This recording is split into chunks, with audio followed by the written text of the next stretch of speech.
வணக்கம். விச்சு விஸ்வநாத் அண்ணா.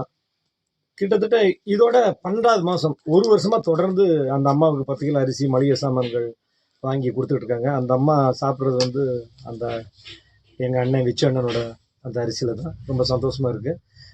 இப்போ எலெக்ஷனில் அண்ணன் சின்னத்திரை நடிகர் சங்க தேர்தலில் அண்ணனை மீட் பண்ணப்போ கூட அண்ணன் சொன்னார், வேறு எதாவது வேணா கூட கேளு அப்படின்னு. இல்லைன்னா இது மட்டும் காக்கா மட்டும் அம்மாவுக்கு மட்டும் கொடுத்துருங்க, அது போதும் அப்படின்னாப்புல. அரிசி, மளிகை சாமாங்க எல்லாம் வாங்கி கொடுத்துருக்குறேன்.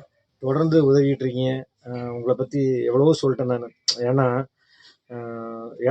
அதாவது கஷ்டப்படுற ஏழை கலைஞர்களுக்கும் சரி, வெளியில் மற்றவங்களுக்கும் சரி, உங்களால் முடிஞ்ச விஷயங்கள் பண்ணிகிட்டு இருக்கீங்க.